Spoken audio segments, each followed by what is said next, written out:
abamu bagenda mu mirimu egimu nga tebeeyagalidde okugeza ebyaddala abamu bakyagenda mu kwetunda munansa naye nga takyogedde takikugambye akugamba kimu tuyiya tubeerawo n'omubuuzo yiya kinga tasobola kigamba ngamba omulimu gwokola oyoza ngoye wano tolina woolimira muntu kiki kyokola n'okwoza engoye tosobola kuzooza nkya leero ne lulinga lune n'osigaza abamu nga bakola emirimu egyo so okwetunda munansa namwe kuli abaana okuba oli okuyimiriza okubabezaawo okumuwa ekyokulya ng'okusoma olwo yakuvaako just kumuwa kyakulya kumakinga sure asobola okufuna obuugi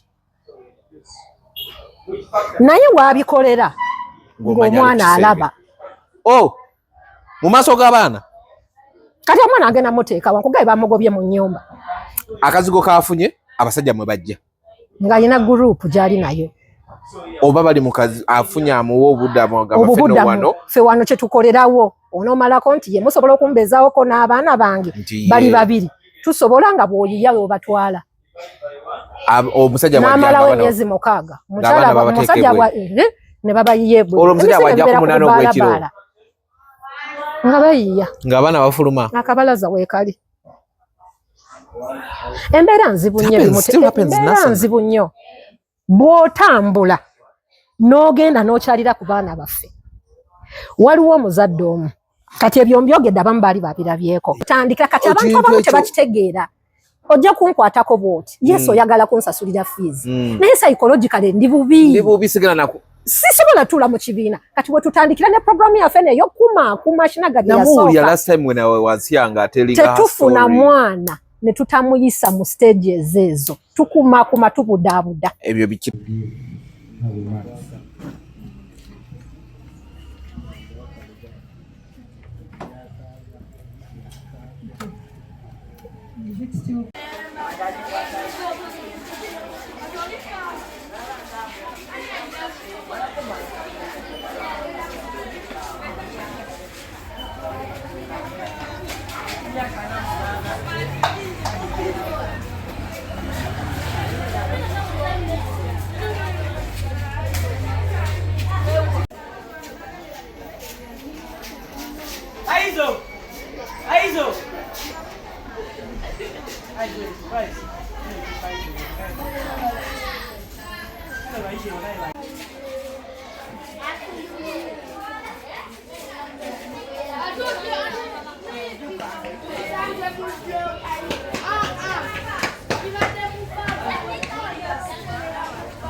manage this office, Rainbow House. Ashinaga Uganda has 2 offices. This is the first office that we had in Uganda. It is called Ashinaga Uganda Rainbow House. Tuli Kuda Truth Media, go subscribe, follow. Today I'm doing a community story. There's a school or a home. It's called Ashinaga. I first had it about Ashinaga and was emyaka nga 8 mabega. We had paid a visit at really ku Yesu Amala. We went there.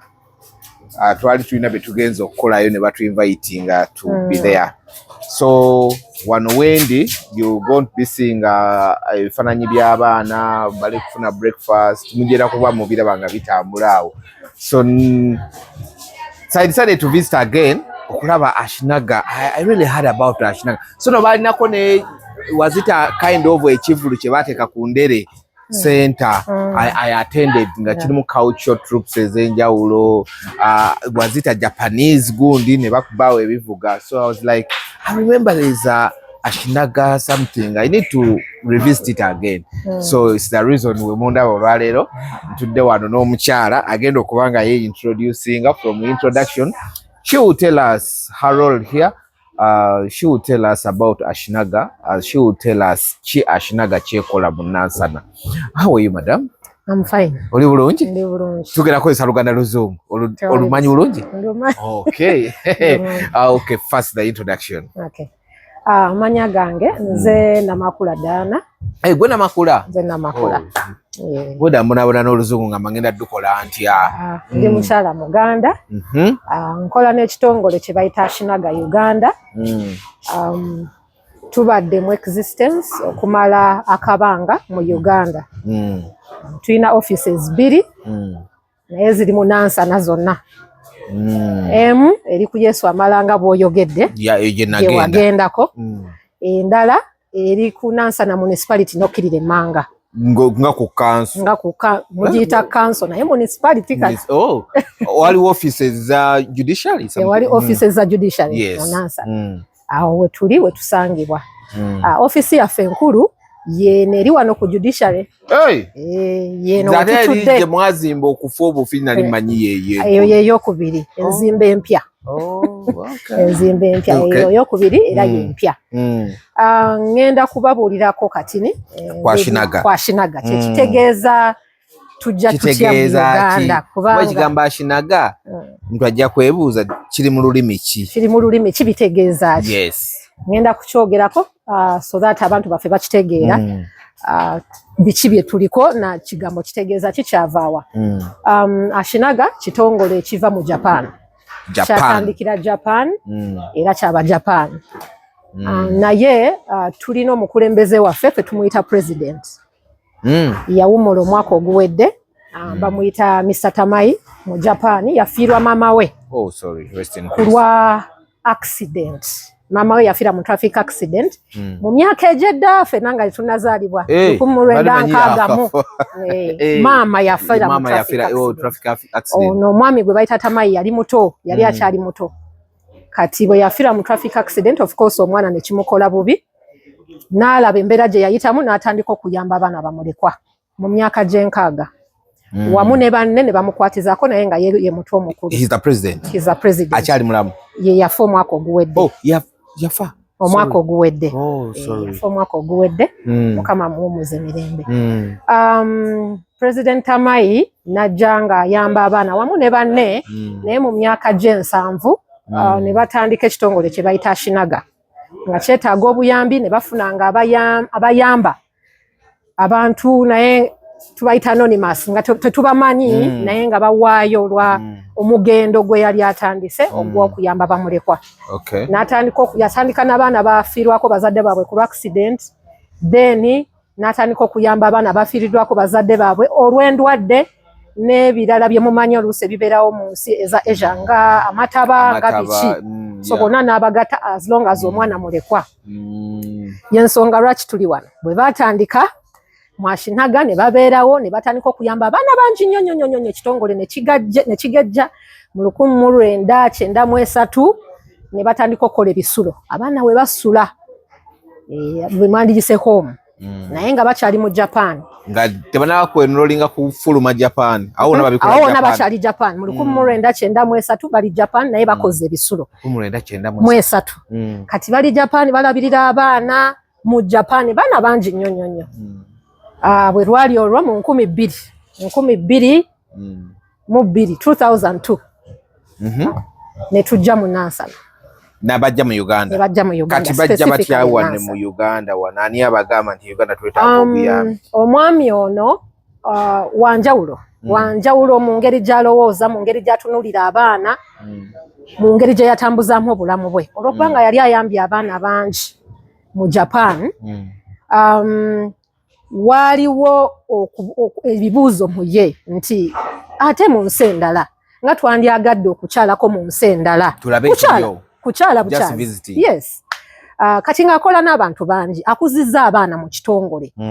So waliwo omu ku baana abaali bakulidde mu kitongole n'amusindika nga bw'onogamba genda okyaleko mu nsi bweti.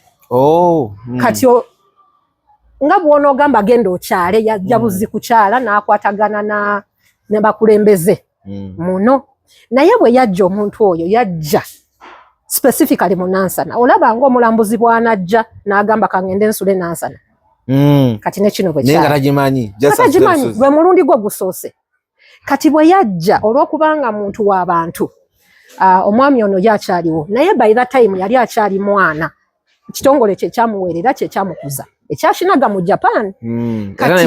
Mu Japan. Kati katugeze taata we ye Tamaye president gwe njogerako n'amusindika amaze okumuyambako mu kusoma mu kitongole kya Shinaga. Omwana ono n'atandika okukola n'ekitongole. N'oyo omwana naye yali mulekwa. Naye mulekwa. Omwana oyo bamuyita Okazaki. By that time yali mwana.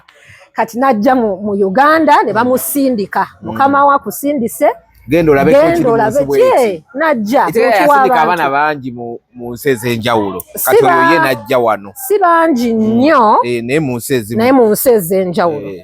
Kati ono bwe yajja wano n'akwatagana n'abakulembeze mu kitundu ky'e Nansana n'akola emikwano. Emikwano egyo mwe mwali abakulembeze nga bw'onogamba LC1 mu kitundu. Meya w'ekitundu.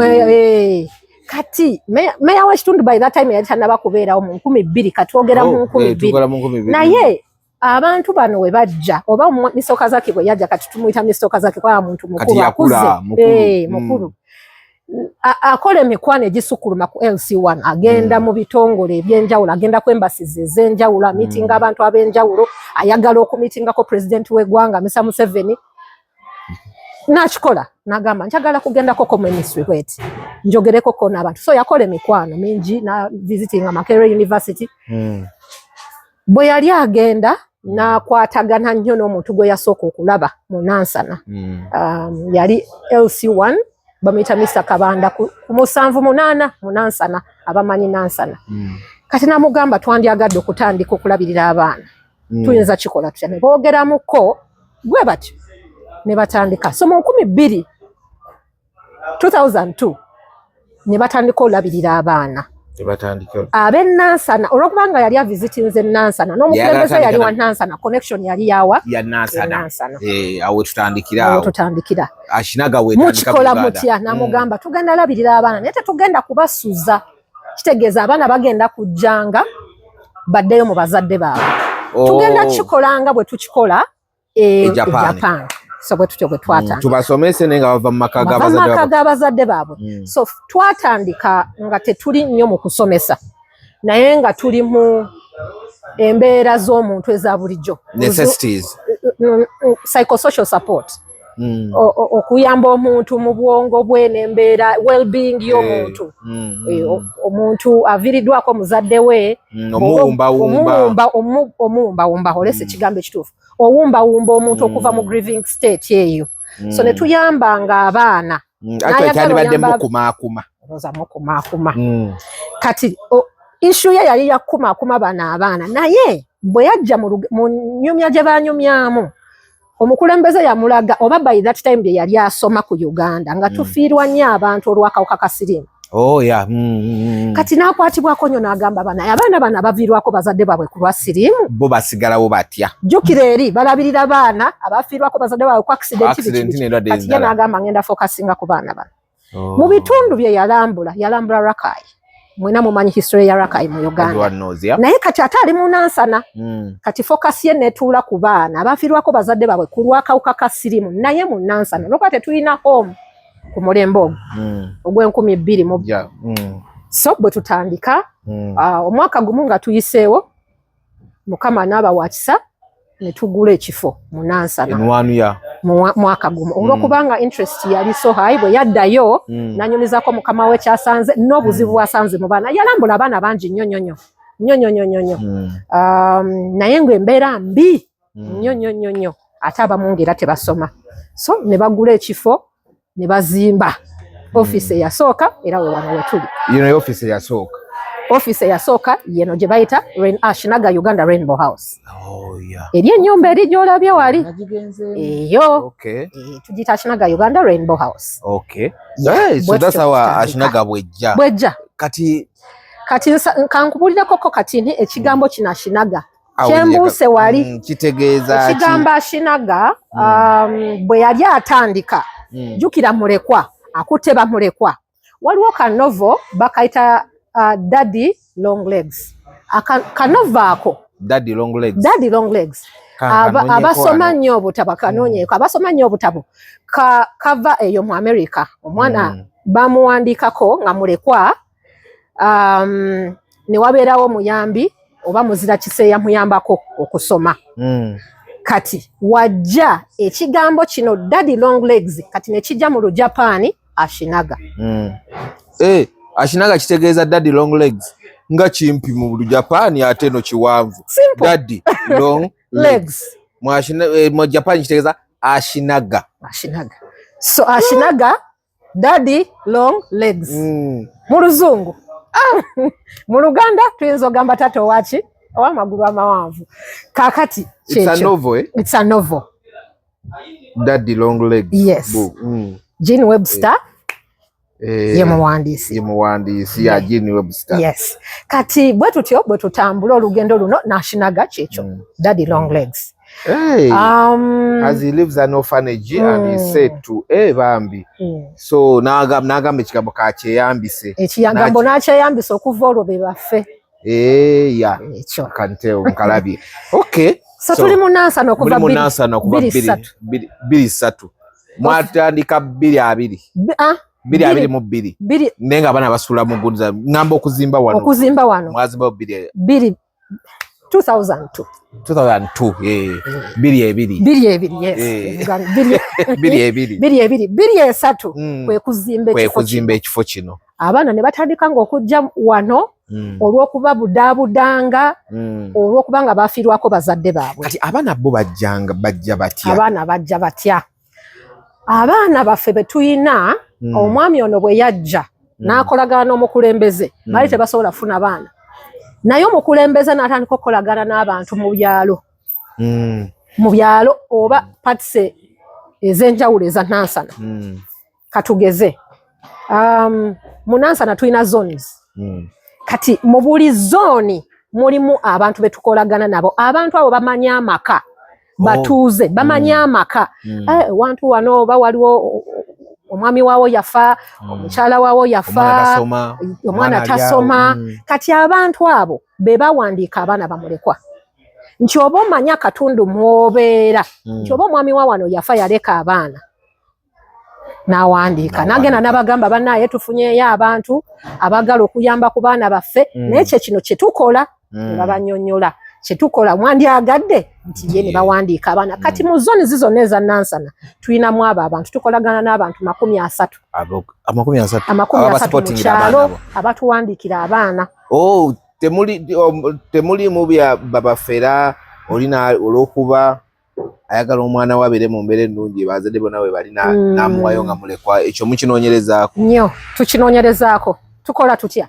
Olwokuba bwe twatandika ebintu byali bizibu. Bimanyi bulungi byali bizibu nnyo. Era mu ntandikwa bafuna obuzibu bunene nnyo. Bateeka okuba bafuna abo bogambye abeteeka mu kigo ky'obwamulekwa naye nga sibamulekwa. Abeewandiisa okuba bamulekwa naye nga bazadde baabwe gye bali. So bwe twatambulako omwana nze mulabirira okuva kuni mama we batata we yafa nga atayogera. Nga ye maama. Ye taata ye maama. Nakugamba nedda nze ndi sengaawe ono ye mwami wange naye nga ye mama we ye taata we. Tebabulamu mu bintu by'ensi. Naye bwe twatambulako ne tulaba challenges ezo, twalaba okukozesa ebiwandiiko ebiri legit. Omuntu bw'afa olina okubeera ne death certificate. Yes.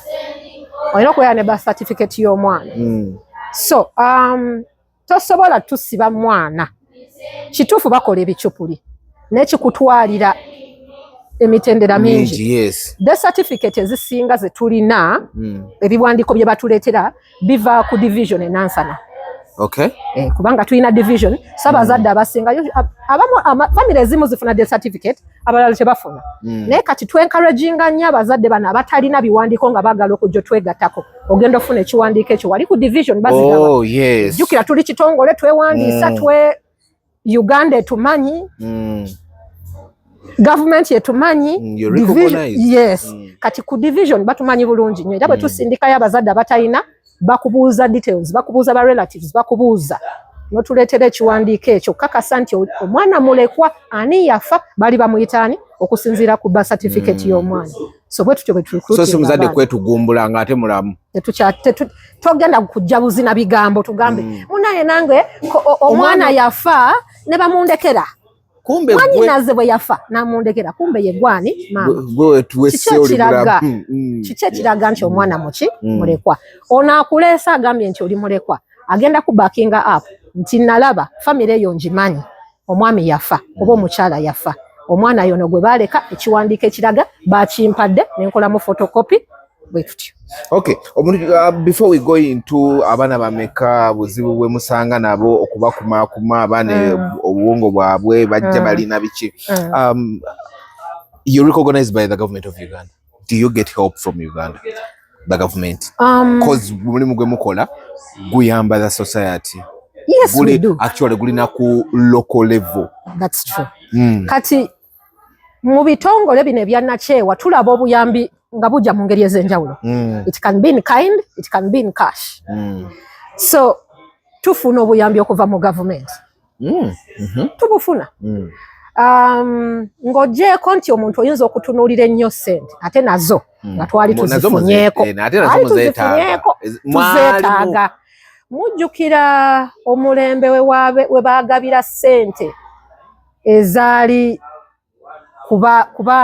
ku bantu abali affected by HIV AIDS. Yes. Global Fund. Global Fund, yes, yeah. Twazifuna ssente. Mwazifuna naye ate era ntezituyambako. Naye kati bagiggalawo. Kyekyo kye nkugambye nti mujjukira omulembe ogwo. Mwali muzifuna. Zayita mu government ye Uganda. So njagadde nkulage nti ne cash naye twali tumufunyeeko. Kubanga government ye yatukola ki? Ye yatu secondinga ne tufuna ssente. Naye ebirala byonna nga tuvudde ku ssente government yetuyamba nnyo. Nti nga bwe nkugambye tu registered government etumanyi. By the way patron waffe President Museveni ye patron. Omwani wadde sene muzifunira ddala kuba ye patron. Ye patron waffe era mu kugulawo ekitongole yaggulawo. Yajja mu bitoosi byonna enkuba yatonya nnyo n'ajja n'akola ki? 2023. Yes. 23. Ye yajja mu kugulawo eno office eyasooka. So obuyambi tubufuna. So okugalawo gundi Global Fund ya HIV AIDS nga byonna byali n'ekipande tulaba ebweru eyo nga bakitimbulayo waggulu. Did it affect you guys as a Ashinaga? Now, Ashinaga ina system yayo. Je tutayogeddeeko. Bweve Japan yajja ina system yayo. Okay. Tuina anonymous donors abatuyimirizaawo. Betutamanyi abatuyimirizaawo. Batuwa anonymous. Yes. Batuwa ssente okuva mu Japan. Basically nga bwe nkugambye ekitongole kiva Japan. Batuwa ssente okuva mu Japan olwa cause olw'omugendo gwe tuliko. Already twetimba dda mu Japan kiki tukola nawa gye tu-extendinze. Kati waliwo abo abatukwatirako mu bintu by'ensimbi. Nti bwe twajja mu Uganda omulundi ogwasooka tetwatunuulira nnyo nti naye nga twagala okwongerako kubanga bw'oyongerako ogaziya ku muwendo gw'abaana gw'osobola okuyamba. Yes, twali affected because twali tuguddewo projects ezigenda okuyamba abaana bano. Twali tuyina need already nga challenges wengendo zikugamba zetugaseeko nti ssente zino tuzifunye zivudde mu Global Fund. Tulaba families zaffe zeetaaga okulya. Omwana abeera atya ku ddagala, omuzadde yasigalawo abeera atya ku ddagala. Ashinaga terina nnyo ssente zigenda kubaliisa, eyina ebirala byekola. So ssente ezo ne tubeera nga tuwa families ezo ebyokulya, to making sure abantu bano babeera nga bw'oyingira mu nyumba asobola osula ku mufaliso ebintu need. The main purpose ya Ashinaga was to help abaana abataliko mwasirizi obanga muzadde wo muye yasigalawo but olina kwoyogedde. Ashinaga yatuuka n'egoyinga beyond ngesobola okuyambako n'omuzadde. Kubanga omuzadde oyo yabeera n'omwana Kati ogenda n'olaba nga totaddewo sustainability family eno egenda kubeerawo etya kuba tetugenda kubeera mu bulamu bw'abantu abo nnaku zonna. Omwana bw'anaakula n'amaliriza okusoma kyekiddako era Ashinaga ekwate adult eyo. So sustainability eyo nayo tugitunulirako ne tugamba abazadde baffe abakyala abasigaddewo oba omwami eyasigalawo mu mbeera eyo gy'alimu tuyinza muyamba muti okwetandikirawo omulimu oba okubaako. So ebintu ebyo bye tutunuulira eno ku sayidi y'omuzadde. Naye kyenjogedde ku kya Global Fund nti olw'okuba twali tufunye Global Fund ng'ogenda mu famire okulaba omwana nga tebaalidde tekikwata ku mwana yeka famire nga teyalidde. Omuzadde ali ku ddagala okugambye tulabira abaana balina abaafiirwako bazadde olw'akawuka alina ommere eddagala naye tannalya. Ogwo oyogera mwaka ki oba ne kakati nolwalinawo munaasa nakyapeninga nti osobola okuva wano n'ogenda omonitaringa omwana gwe mugira n'osanga nga famire teyalidde? Ne kakati weekiri ku famire ze tulabira etali emu etali ssatu nga tebafunye kyakulya throughout okuva ku munansana. Abaana bano balabye olabye breakfast gye balidde abasinga 97% kyekyokulya kye basoose okulya olwaleero nga bw'ava wano nadde waka. Tukigezesezza akawunga ke yalidde wano omukyere gwe yalidde wano kwakomye ate nga alina otambuza kasooli wano munansana. Siyogera biri byalo bye tulogerako munansana. This is a suburb of Kampala. Yes. Just near Kampala. 6 miles meters from Kampala. 6 kilometers. Yes. Nga anoonya ekyokulya takiraba. Takirina. Bwe mugenda mu holiday olwo. Bwe tugenda mu holiday waliwo akanyamberege kubanga tebagenda kusobola kujja wano. Naye ffe tulinayo program endala ebeerawo si buli lunaku ebeerawo ku Lwomukaaga yo yakubudaabuda era ye yasooka. So olw'okubanga wano walinga waka si we basula naye walinga waka somehow era olaba abaana nga bajja ng'ogyeeko biki bye mugenda okubayambako nga era akamere alina okujja wano at least afuneyo kyateeka mu lubuto newankubadde talina kujja. So bambi families zaffe zikyali bubi mu Uganda. Abantu bakyali bubi nga n'ekyokulya olunaku kisobola omubula. Just one meal emubula. Doesn't it cost you as Ashinaga cause mu dependingira ku ssente zivudde mu bantu anonymous people be mutamanyi? Ebitongole binakyewa olina okubeera ne vision objective. Already tulina kye tulina okukola. Tulina vision yaffe purpose eri ki? Nga bwe nkugambye main purpose ya Ashinaga yali yakubudaabuda baana bannamulekwa. Naye bwe tuzze tutambula ne tuteekako education because it is a need now. Abaana beetaaga okusoma. Kati ebyo bibiri tubudaabuda bwe tuteekako ekyokusomesa abaana. Kati ebirala needs gye ziri naye ng'ekitongole tekisobola kukola buli kimu. Awo ebitongole zeeyongera nnyo. Buli kitongole nno si Ashinaga yokka. Tosobola kukola buli kimu. Tosobola kujjanjaba, tosobola kuliisa. Zezimu ate n'osomesa. Ate n'osuza. Tosobola. Kati oba olina okukolagana ne banno abalala abali mu mulimu gwe gumu. Kyova olaba Ashinaga ojja kujja ffe tukola okusomesa tubudaabuda tukola buno ebirala ne wabeerawo munnaffe akugamba nze nfuna emmere n'okolagana naye n'abeera mukwano gwo. So oluusi bw'oba weetaaga emmere ogendayo oli n'akugamba nze nyambako abakyala bannamwandu okubayigiriza kino ne kino n'okwata abazadde b'abaana n'obatwalayo nti banaye waliwo n'ayigiriza bino tugende tuyige skill ey'okukola kino. So tuli mu community eya NGOs nga tweyambako.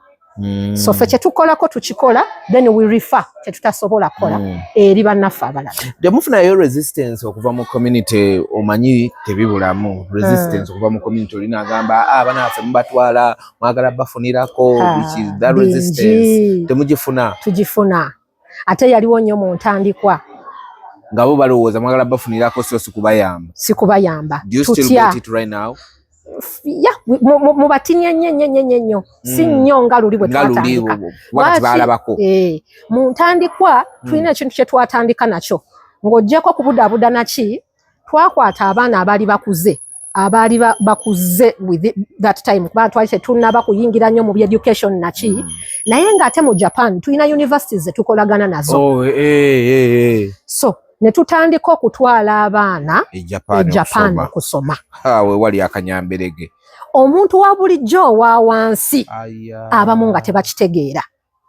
abamu nga balina okulowooza nti abaana bano we tubatwala eri ffe betufunirako ki naye nga tetuba tutte olwokubanga eri tulinayo opportunities government ne universities twakola dda mu Japan relationships twafuna dda betweyungako kati nga ebifo tulina ebifo nga bingi so nga tukwata abaana abamaliriza senior 6 ne tubatwala Ejapani basome omuzadde nakuba emmeeza omwana wange mumututte biti nga tebabitegeera of course onyonyola nofuna n'ebiwandiiko ebituufu okuva mu embassies na biki nga bamu tebabimanyi so kitutwalidde ebbanga okukibanyonyola bakikole ki amala kulaba nga ow'omulala gwe basoko twala bakomyewo okutuuka yeeyo oba n'ayogerako naye n'amugamba maama ndi bulungi siina buzibu naye ng'abamu ku bo abalala bakitegeeranga abamu ku bo nga tebakitegeera naye nga opportunities zaaliyo ne tutwalanga ne kakati tukyakikola yeri office ey'okubiri kyekola ekolagana ku bya universities zokka era tuteekerayo abaana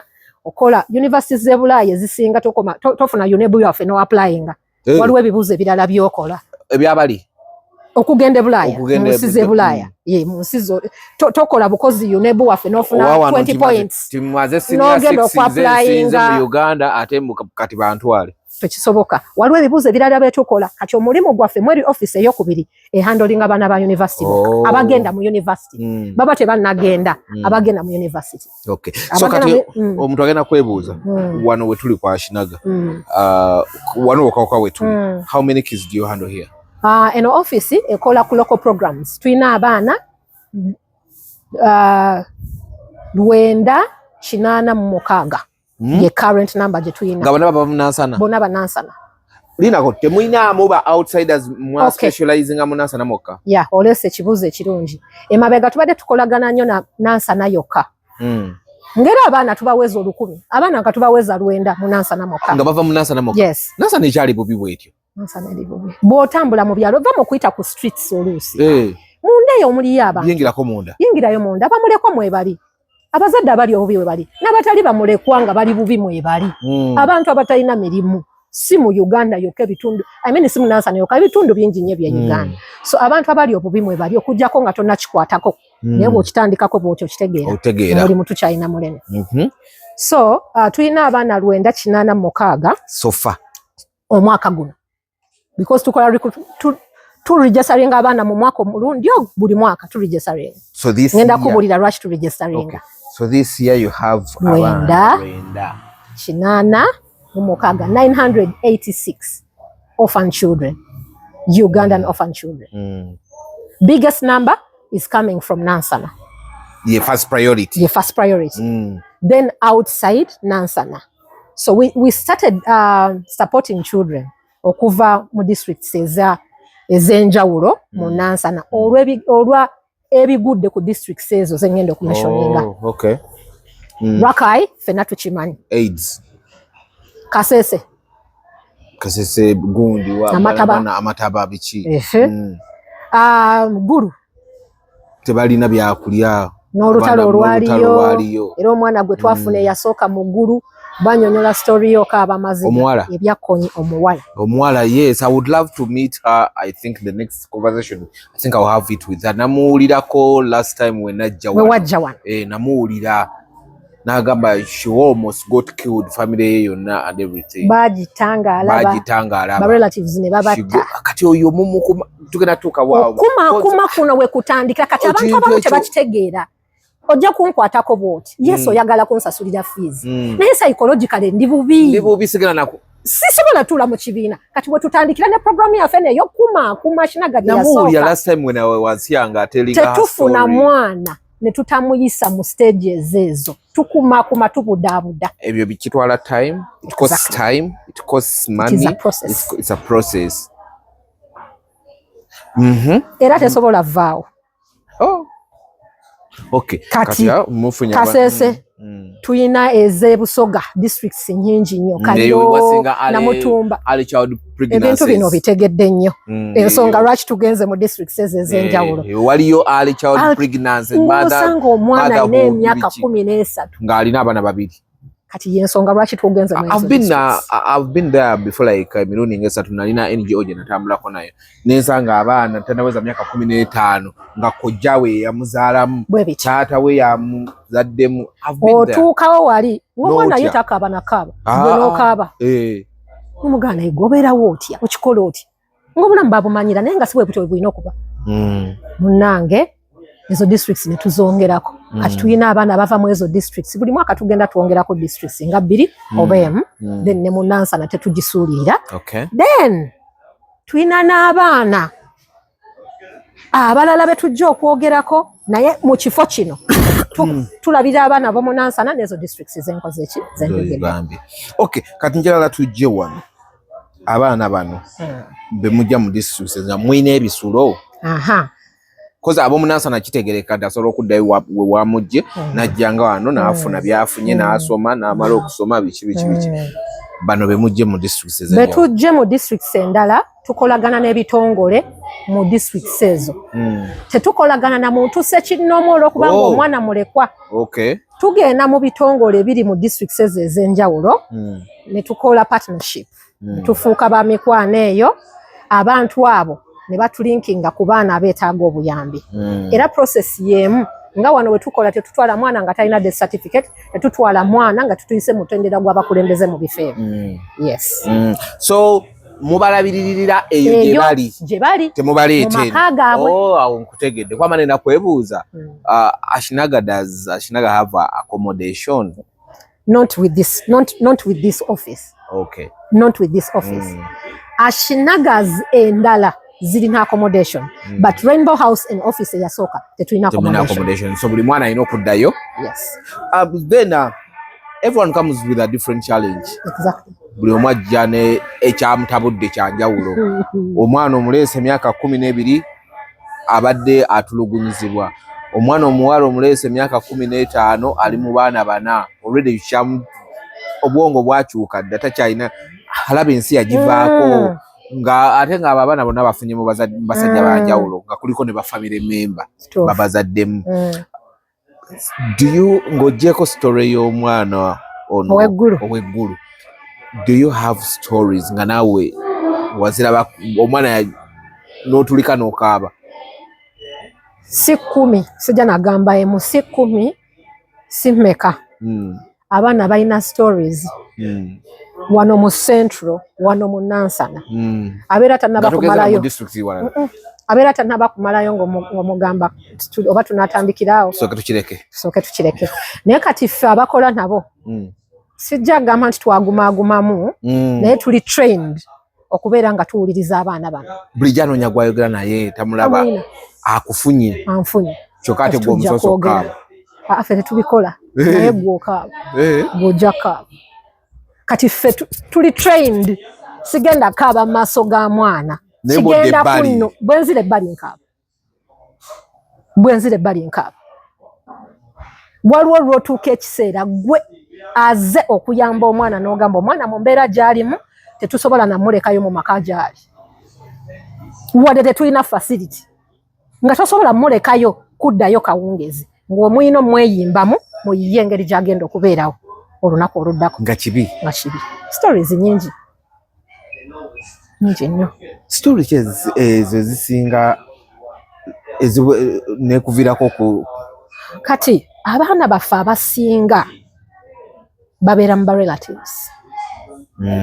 Kituufu waliwo abalina bamaama baabwe naye bamaama bano kese ze tusinza okufuna abaami baabwe bagenda okufa nga tebakoze kyetaagisa ku making sure nti abadde ownership eri omukyalo ono wadde abadde yazimbawo akantu bwe kati ne wajja akanyamberege. Bw'omala okufa ba relatives ne bajja ne balaga omukyala nti ebintu byani fuluma nga mazima matuufu abadde tapangisa naye ba relatives ne bajja ne bamugamba fuluma n'abaana be newe babeera 3 newe babeera 2 omukyalo ono atandikira ku 0.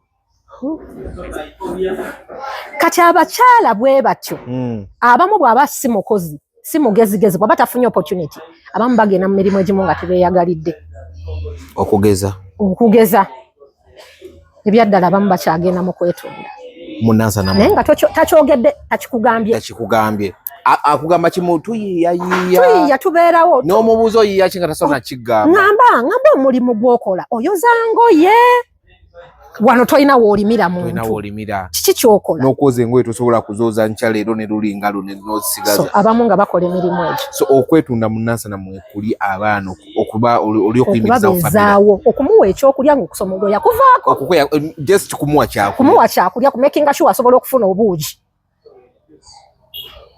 naye waabikolera ng'omwana alaba mu maaso g'abaana kati omwana agenda muteeka wankugaye bamugobye mu nnyumba akazigo kafunye abasajja mwe bajja ng'alina gurupu gy'ali nayo oba bali mukazi afunye amuwa obuddamu ffe wano kye tukolerawo onoomalako nti ye musobola okumbezaawoko n'abaana bange bali babiri tusobola nga bw'oyiya we obatwala omusajja n'amalawo emyezi 6 musajja ne babayiye bwe nga bayiya ng'abaana bafuluma akabalaza weekali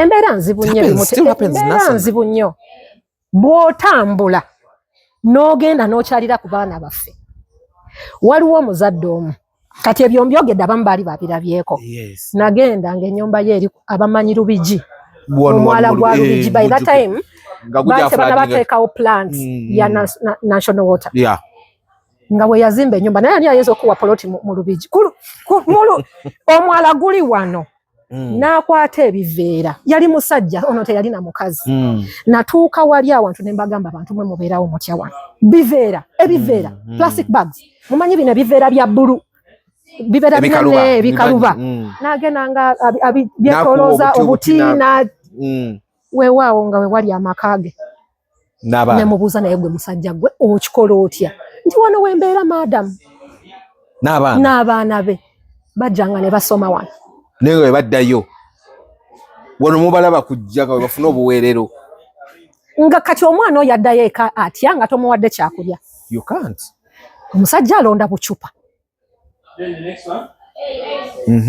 otuuka wali n'ogamba ovaawo otya wano nga toleseewo kye bagenda kulya kyaggulu osegeera naye nga byonna kinaga tesobola bikola teyateekateeka kubeera nti egenda tezirina ezo sente zonna kubanga erina okuweerera ate ono omwana agenda okujja enkya erina omuwa uniform erina omuwa ebitabo na buli kimu kuba tetulina kye tubasaba so ebintu bingi nnyo bingi embeera nga zanjawulo ne mubuuza wano ogenda kubeerawo pakani toyina ba relatives gy'oyinza kugenda nga gy'oyiyiza paka bw'onoofuna sente zinaapangisa ruumu emu ey'emitwalo 7 ngamba maadamu wentuukira okujja nteekewo bino ebintu ng'omanya musajja namusa yatuuka dda ku nnyoge so embeera nyingi kati omwana ogenda omutuukako ng'ensi yamwekolera dde ebyayo bintu bingi nnyo wali ng'otuuka ogwe kennyini nawe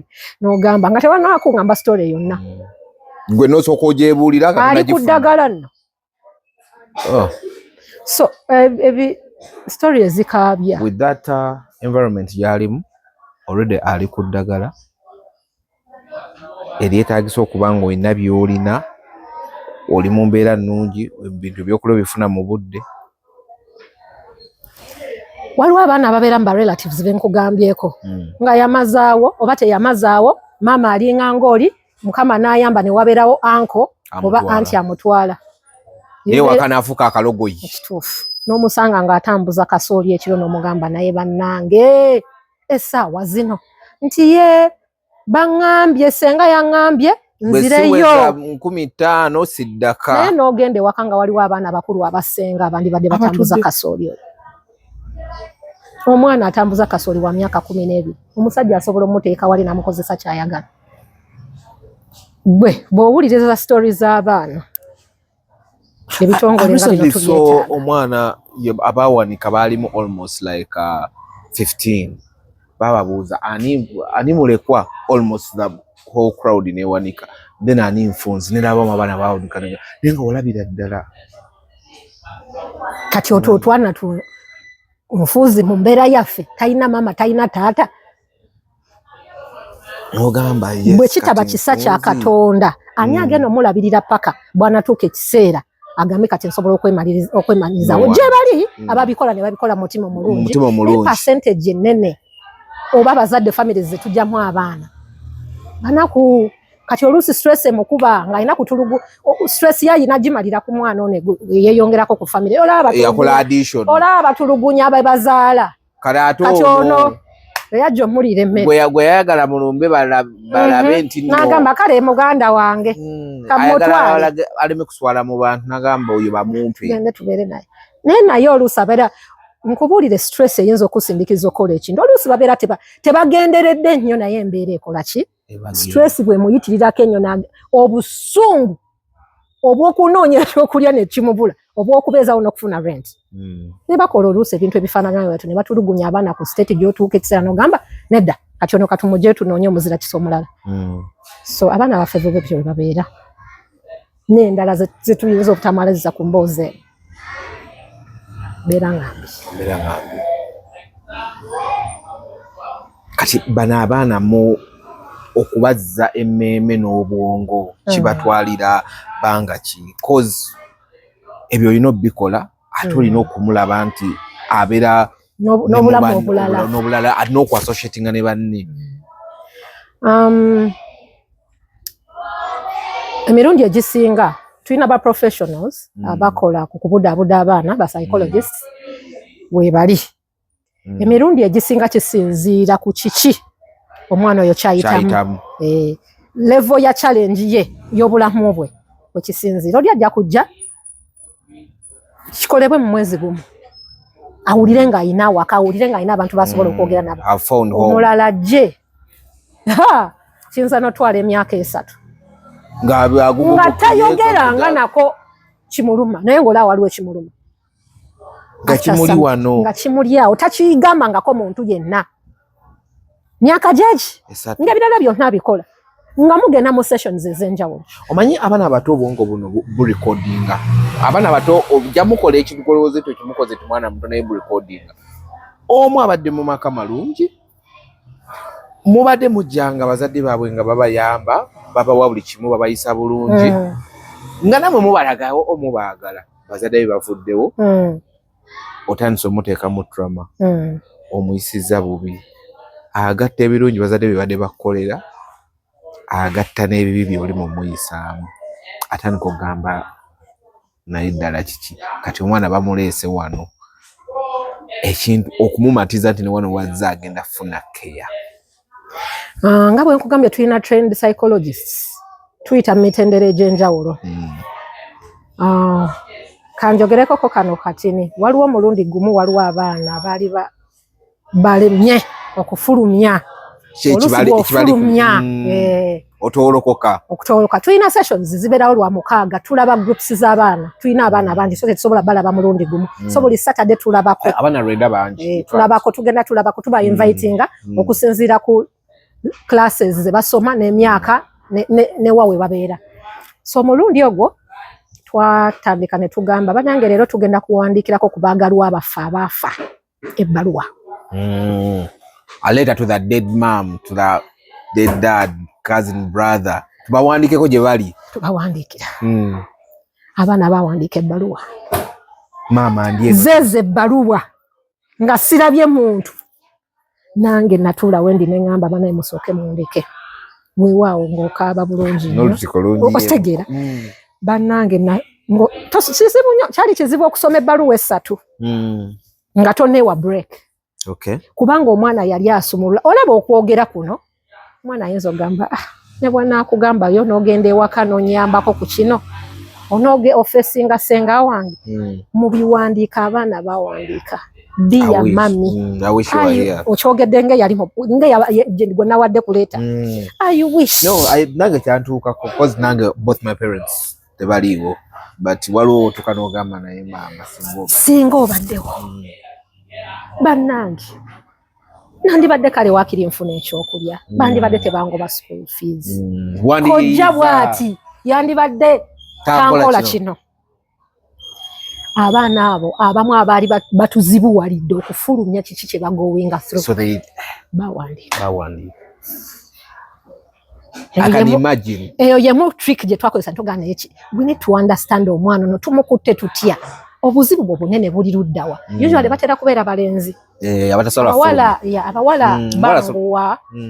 Boyogera nayo oluusi bw'omulaga omukwano abakyala mutumanyi tufulumya abalenzi ate batera kubeera nga bakulukulumu omwana awezeza 14 years and above abamu bwe babayise mu bintu ebizito kibatwalira ebbanga okutuuka kikyusa ki so tubateeka mu sessions bwe zityo oluusi ne bawulizaako ku bannaabwe nga boogera oluusi ne bawandiika ebbaluwa ebiza late ne tumanya engeri gye tutandika naye ng'oggyeko kino kye njogedde ba trained counselors baffe baba budda mu ngeri ez'enjawulo nnyingi nnyo okusinziira ku kikyoyitamu kitwala ebbanga oli ayinza okuwona mu mwezi gumu n'okweyongerayo n'okuba less so kisinziira omuntu kyayitamu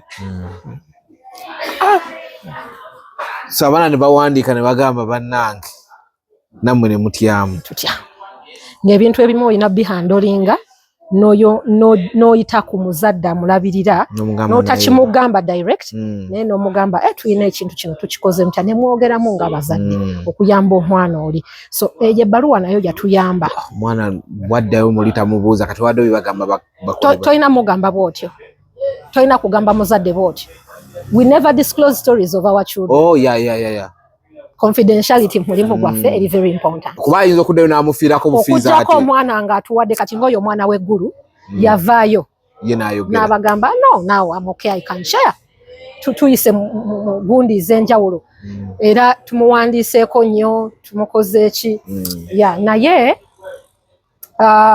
ebintu ebisinga kizibu nnyo okugenda n'ogwira omuzadde oba mwatwalabirira omwana n'obimugamba kubanga aba kigambye ggwe yeesiga nti ogenda kukipinga ebintu bye yeggwe gwasazeewo okwogera naye kati gwe olina okuyiiya engeri gy'okola ki nga kansula omutuufu gy'otereza embeera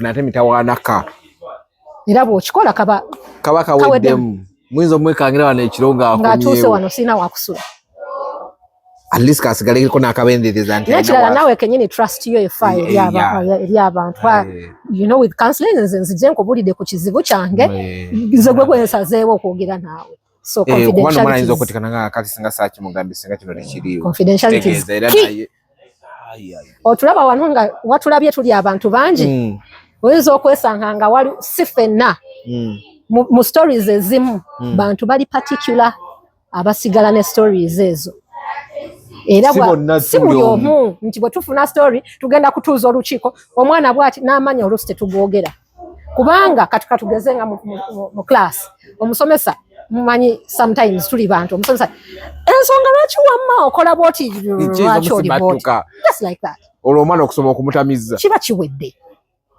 tojja eba etandise so kati bo okwassociatinga ne bannaabwe omwana ebiseera ebisinga asobola okwassociatinga ne banne depending gwa gy'ava na biki byayitamu omwana ayinza okugira awo obusungu ne bumukwata oba oli alina kyamukoze n'agaa ye gwe naawe olaba nina nebire n'amuyisa bubi okwassociatinga ne bannaabwe mukikola mutya mu ntandika omwana bw'aba mupya si kyangu era abantu abasinga abakola wano bakiraba nga balina omuyamba waliwo sessions zetuyitamu mu ntandika omwana nga yakabeera naffe okumubuulira tuli bwe tuti oba ffenna tufaanaganya kino totya bw'osanga munno naye ali bw'ati oba yafiirwa ffenna twafiirwa ffenna tuli bamulekwa wano so tolowooza nti yegwe weka kati ba counselors bali balina sessions ze basooka okuyisa mu mwana naye of course buli omu tagenda kuba first ku associatinga n'abalala that first emirundi egimu abastaff we barealizinga omwana nga alina difficult oku associatinga n'abalala bagoyinga an extra mile okumuyambako mu ngeri ez'enjawulo okusinziira ku kiki kyayitamu newa obuzibu buvuddewa kati abo bagenda mu individual sessions ne care follow up ngeri different. Okay. So with Ashinaga tugenda kuba to having different stories. I think every month jakubanga zijafunayo co story to publish one with different people. I'll still be having humor. I'll be having the pupils those next secondary tujagenda yoko. So at least I don't know if God willing the channel will make a difference. Tujja kufunayo kwa abantu kati kinyala lobuza nga tumaliza. As Ashinaga, depending on the obuyambi nti buva Japan, anonymous people, because I heard the story one time. There's a math gye bafunamu ne bagenda ku streets ne bagamba ne tulina bantu betuyamba ne bakunganya sente kyovula abagamba nti obuyambi buva mu anonymous people cause oliba bamunyonyola ekintu kyatamanyi ninaga kale sente zawe bazita bati za wa Japan yen naga kale kampeyo yeni 10 kampeyo yeni 2 kampeyo yeni 1 ku kintu kyatakola ki kyatamanyi n'omwana gwatalabanga nako gwatasubira kulaba but ku streets oyo muntu abane kind good. As Ashinaga, do you still mukyetaaga obuyambi oba kino ekye Japan kimala? Do you still need help from fundings mukyazeetaagira? Ekyo kibuuzo kirungi. Nga Ashinaga twetaaga funds mukyazeetaagira nnyo.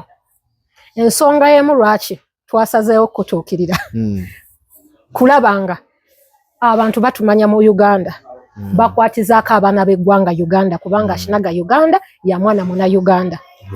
Ate ke twasazeewo gena mu districts endala kitegeeza ne numbers ziri mu kweyongerako ate ng'obuyambi kubanga tuli Ashinaga ez'enjawulo batugabanyizaako bugabanyiza. Ziringa mmeka mu nsi? Tuyina kati eri main nga tugivuddeko tugigabe nti Japan tugireke. Tuyina Uganda, tuyina Senegal, tuyina UK, tuyina US, tuyina France.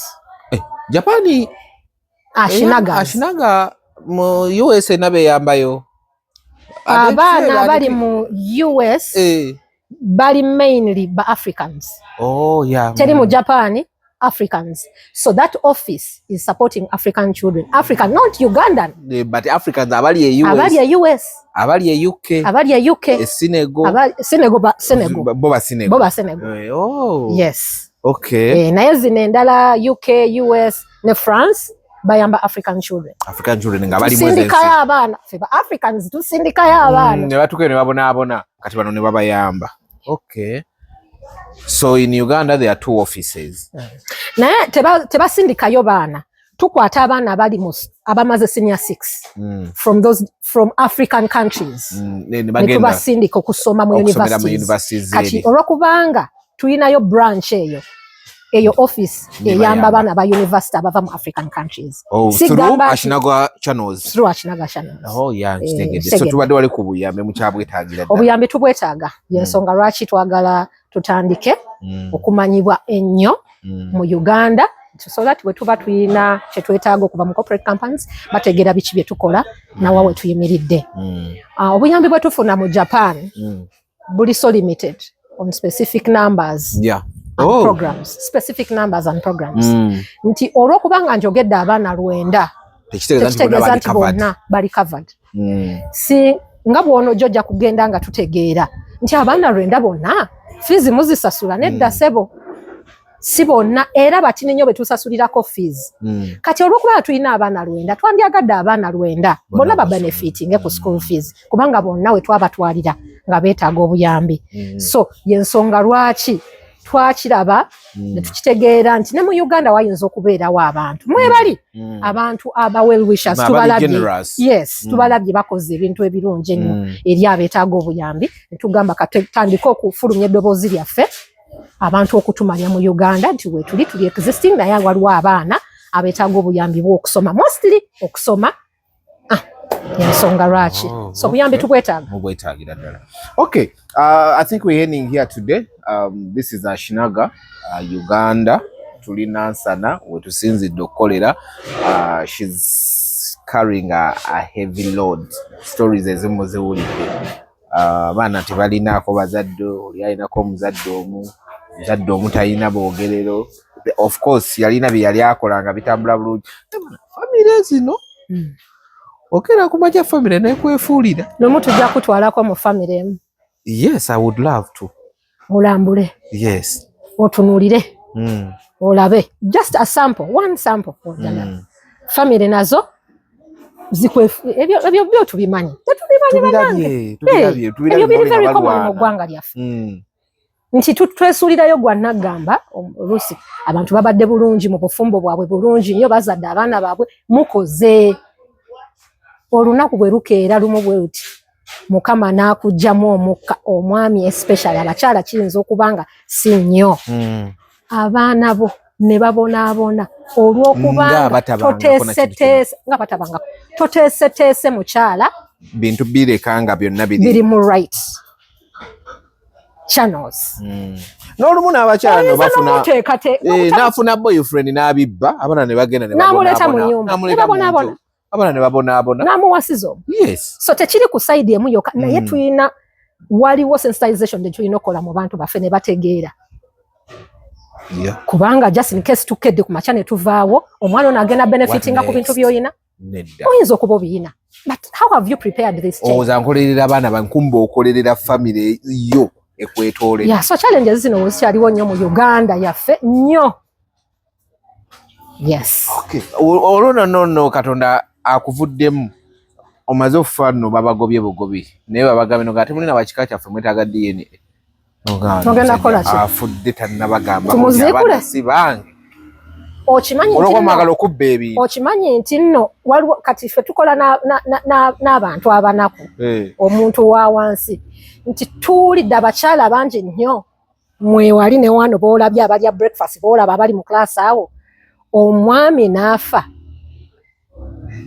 n'akugamba situukangako waabwe mpulira agamba babaziika Bulemeezi naye simanyiiwo omwami yafudde kati omwana bw'alifa ogenda muziikawo kati leka nkuwe recently basigenda kwogera linnya omwana yafudde leukemia mwana waffe yafudde leukemia abadde abatolenga with leukemia emulagaawo ne tutuuka ekiseera ne tubuuza maama bulijjo abyogerako naye nga bw'onoogamba you cannot be with someone nga weewaawo omwana yafudde ne bamuggyawo ku kitanda ne bamutwala mu ggwanika ne tubuuza omukyala kati tuddawa olumbe tuluteekawo emmotoka weeri because tugenda kuddayo nansana toyina wagamba nti wano obeera ku muzigo tugende gye baziika omwana baba tolinza okumanya omwana gye bamuziika tata yafa mama yaliwo okutuuka we baziika omwana ba relatives okuddamu omukyala ono nti kwata ekkubo bwe lityo bw'onootuuka wano mubuuze bino kati nezo embeera gye ziri abantu ne babeera mu relationship ne bazaala abaana simanyi bwe bakikola nga tomanyi sister wa musajja gw'oli mu kubeera naye nebyo gye biri naye abaana olaba nti tukyali bubi kati nebyo nayo gyeri story ng'omwana talabangako ku relative omusajja bwe yafa bamutwala ne bamuziika oba ye yakikola atya oba yeerabirayo bwerabizi saakitegeera agamba yaziika abuuza so many years not many kati nkulaga n'abakyala nti oyina oteekateeka omukyalawo abamu mugenda ne musanga abakyala naye nga bambi yeetaaga buyambi naye kubeera nti olina okumanya ebyo yafuna memory loss nga tamanyi gye baziika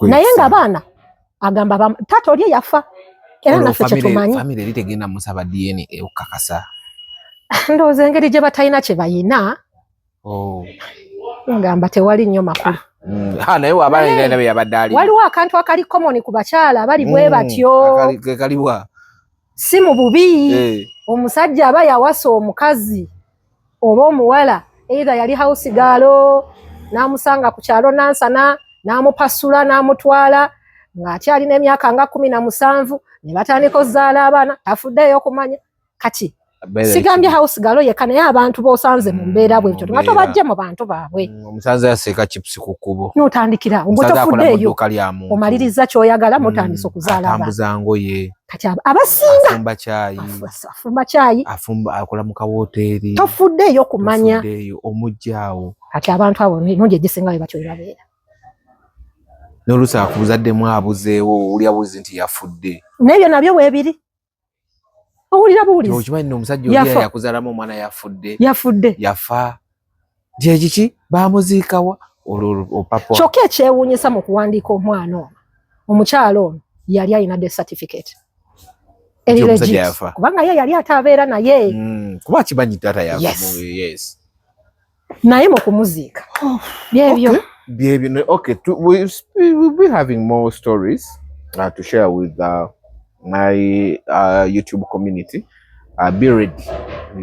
Mwesibe nina many friends abayamba eno ku bantu e Uganda, as per now not mention your names, but we muna jam inbox maybe another soldier tunafuna kwa Shinaga au mbalina abayinira bayina bebayambyeko through here.